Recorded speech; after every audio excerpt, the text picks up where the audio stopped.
स्वागत है आप सभी का हमारे YouTube चैनल नर्सिंग ज्ञान कोश में। मेरा नाम है चंदन और आप देख रहे हैं जीएनएम फर्स्ट ईयर वालों के लिए साइकोलॉजी एंड सोशियोलॉजी से कुछ इंपॉर्टेंट क्वेश्चंस को, साथ ही इस वीडियो में उनका फुल डिस्क्राइब भी होने वाला है। ठीक है, आशा करते हैं वीडियो पसंद आएगा। अगर वीडियो पसंद आता है तो हमारे चैनल को ज़रूर सब्सक्राइब कीजिए, साथ ही वीडियो को लाइक तथा अपने दोस्तों में भी ज़रूर शेयर कीजिए। दोस्तों, अभी वैसे ही क्वेश्चंस को हम लोग देख रहे हैं जो कि आगामी विभिन्न राज्यों में जो परीक्षाएँ होने वाली हैं उनके लिए महत्वपूर्ण होने वाले हैं। ठीक है, आज जो बारी है वो है साइकोलॉजी एंड सोशियोलॉजी से। ठीक है, जो कि जीएनएम फर्स्ट ईयर वालों के लिए बहुत ज़्यादा उपयोगी होने वाले हैं। तो चलिए बढ़ते हैं आज के पहले क्वेश्चंस की तरफ। आज का जो पहला क्वेश्चन है वो है समाज को डिफाइन करना है। ठीक है, पिछले वीडियो में हम लोगों ने विवाह तक देखा था, ठीक है, जिसमें विवाह के प्रकार को भी हम लोगों ने डिफाइन किया था। आज का जो पहला क्वेश्चन है वो है समाज को डिफाइन करना है। ठीक है, तो समाज शास्त्र यानी सोशियोलॉजी में बात करें तो समाज शब्द का प्रयोग एक विशेष अर्थ में किया जाता है जिसमें व्यक्तियों के मध्य पाए जाने वाले सामाजिक संबंधों के आधार पर निर्मित व्यवस्था को ही हम लोग समाज के नाम से जानते हैं। ठीक है, सोसाइटी का मतलब सोशियोलॉजी में एक विशेष अर्थ में किया जाता है जिसमें व्यक्तियों के मध्य पाए जाते हैं सामाजिक संबंध, उसी के आधार पर निर्मित व्यवस्था को हम लोग समाज के नाम से या सोसाइटी के नाम से जानते हैं। ठीक है, तो ये हो गया समाज का डिफिनेशन। आगे जो है बहुत सारे जो सोशियोलॉजिस्ट थे उन्होंने अपना अपना मत दिया है, जिसमें ईवी राइटर के अनुसार समाज एक अमूर्त अवधारणा है जो एक समूह के सदस्य के बीच पाए जाने वाले आपसी संबंधों की संपूर्णता का बोध कराती है।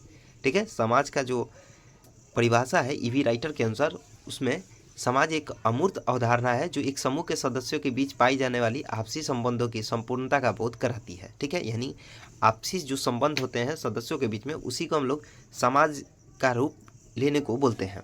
अगला है गिडिंग्स के अनुसार समाज स्वयं एक संघ है, संगठन है, औपचारिक संबंधों का योग है जिसमें सहयोगी व्यक्ति परस्पर संबंध होते हैं या एक दूसरे से ये मिले होते हैं। ठीक है, यह संबंधित रहते हैं।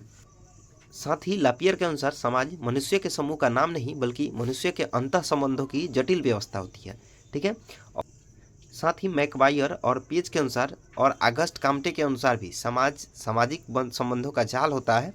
समाज एक अत्यधिक जटिल संरचना होती है। ठीक है, तो ये हो गया कुछ जो सोशियोलॉजिस्ट हैं उनके अनुसार जो मत दिया गया है, समाज का परिभाषा दिया गया है, उसका बाद आगे बढ़ते हैं। अगला है समाज के प्रकार या वर्ग यानी टाइप ऑफ सोसाइटी। ठीक है, यानी समाज को कितने प्रकार में बांटा जाता है या कितने वर्गों में रखा जाता है उसको अब हम लोग देखेंगे। तो पहला, सदस्यों की संख्या के आधार पर पहला समाज का बंटवारा होता है या समाज का प्रकार बांटा जाता है पहला। ठीक है, में पहला जो होता है वो छोटे समूह। ठीक है, यानी स्मॉल ग्रुप, जिसमें छोटे समूह में अंतःक्रिया अत्यधिक व्यवस्थित होती है तथा छोटे समूह के माध्यम से ही समाज में व्यक्तियों के संबंध में विश्वसनीय जानकारी मिलती है। छोटे समूहों में सदस्यों की संख्या कम होती है, जैसे परिवार हो गया, गांव हो गया, ये सब छोटे समूह के अंतर्गत आते हैं।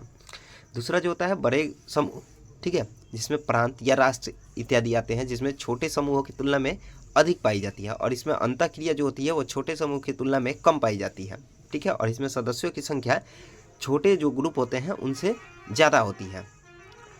दूसरा जो होता है वो होता है अस्थायित्व के आधार पे, यानी on the basis of stability, जिसमें पहला स्थिर समूह आता है। सार्वभौमिक प्रकृति के ये होते हैं जिनकी हर समय आवश्यकता नहीं रहती है, जैसे परिवार, नातेदारी, शिक्षण संस्थान आदि। ऐसे समूह अस्थायी या स्थिर समूह के श्रेणी में आते हैं। ठीक है, साथ ही दूसरा जो होता है अस्थायित्व के आधार पे वो होता है स्थिर समूह यानी टेम्पोररी ग्रुप। ठीक है, जो क्षणिक के लिए होते हैं।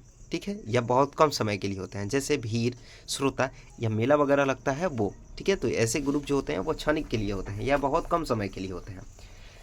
तो ये बात हो गया अस्थायित्व के आधार पे जो समाज बढ़ता है उसका। अब आते हैं अगला, हम की भावना के आधार पे, यानी on the basis of we feeling.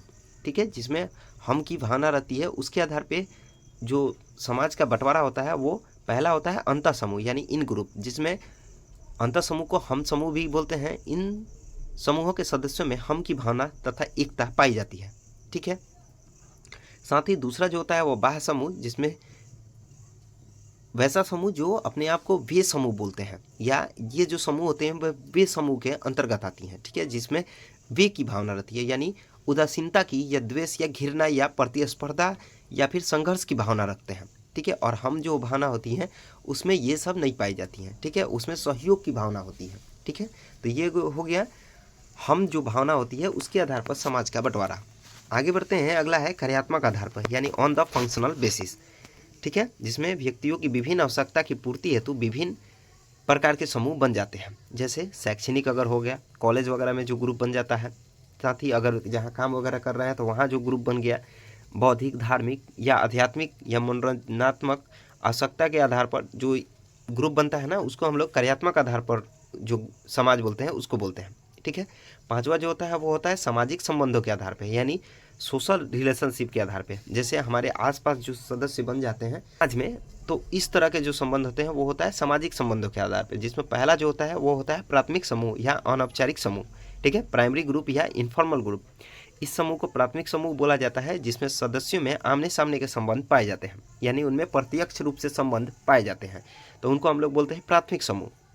और जिनमें प्रत्यक्ष रूप से संबंध नहीं पाए जाते हैं उसको हम लोग बोलते हैं द्वितीयक समूह, यानी औपचारिक समूह। ठीक है, यानी फॉर्मल ग्रुप।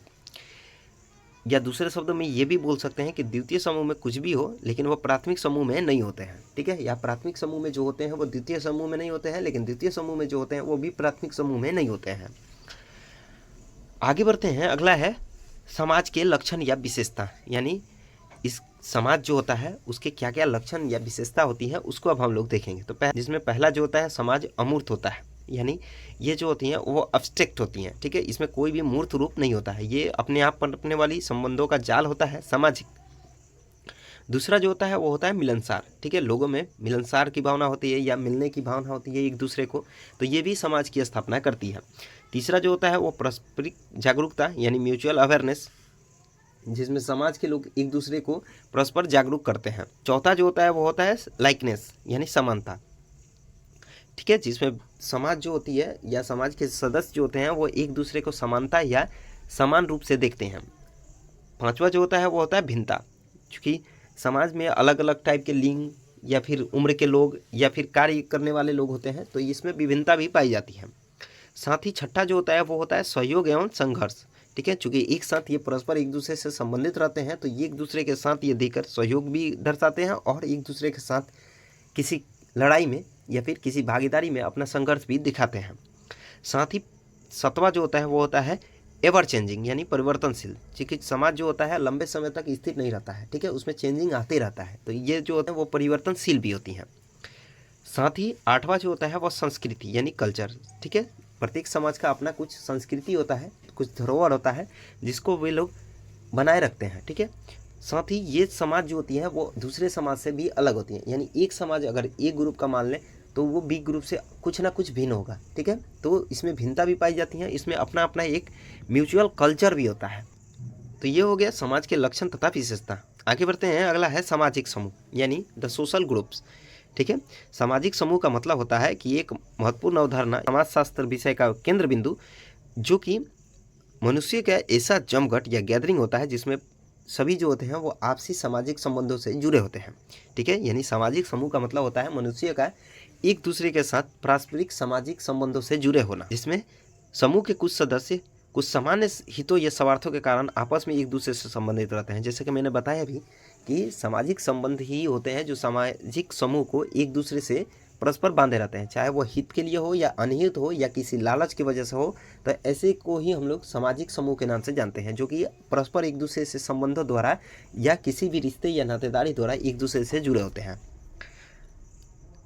अलग अलग समाजशास्त्रियों ने, जैसे कि ऊपर भी हम लोगों ने देखा था, ठीक है, समाज के बारे में डिफिनेशन जो था, वैसे ही सामाजिक समूह के भी बारे में सोशियोलॉजिस्ट जो थे उन्होंने अलग अलग अपना अपना मत दिया है, जिसमें आगरबन तथा निमकाफ के अनुसार जो होता है सामाजिक समूह जब कभी दो या दो से अधिक व्यक्ति एकत्रित हो जाते हैं और एक दूसरे पर प्रभाव डालते हैं तो उसे हम लोग सामाजिक समूह के रूप में देखते हैं। साथ ही मैकवायर और पेज के अनुसार माने तो सामाजिक समूह से हमारा तात्पर्य व्यक्तियों के उस संकलन से है जो एक दूसरे के साथ विशेष संबंध स्थापित करते हैं। अगर टीवी बोटोमोर के अनुसार माने तो सामाजिक समूह व्यक्तियों के उस संकलन को कहते हैं जिसमें विभिन्न व्यक्तियों के बीच निश्चित संबंध होते हैं। प्रत्येक व्यक्ति समूह और उसके प्रतीकों के प्रति सचेत होता है।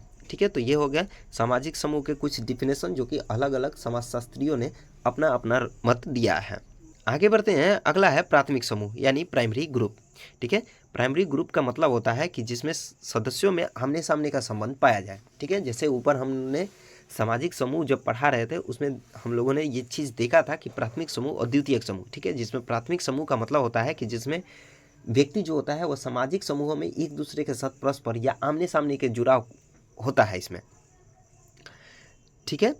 तथा अलग अलग जो समाजशास्त्री थे उन्होंने भी अपना अपना मत दिया है, जिसमें मैकवायर और पेज के अनुसार माने तो प्राथमिक समूह का सरलतम प्रथम अत्यंत सार्वभौमिक रूप है। इसमें कुछ लोग संगति, परस्पर सहायता, सामान्य प्रश्नों की चर्चा तथा किसी सामान्य नीति की खोज करते हैं, उसको क्रियान्वित करने के लिए सम्मुख होते हैं, ठीक है।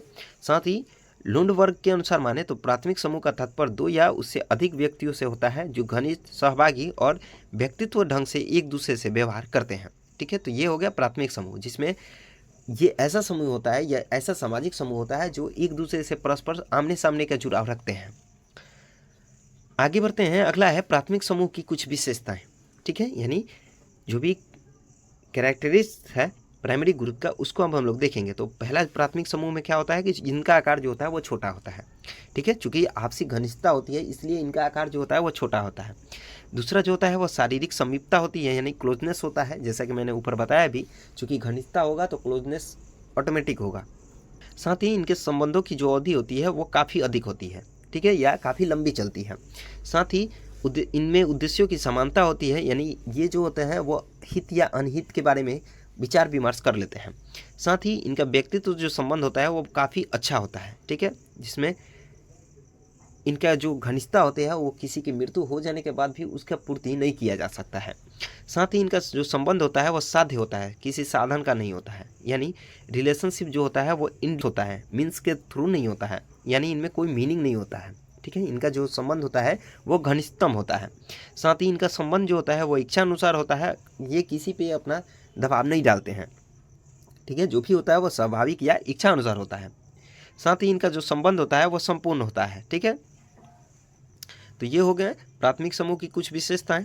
आगे बढ़ते हैं, अगला है द्वितीयक समूह, ठीक है।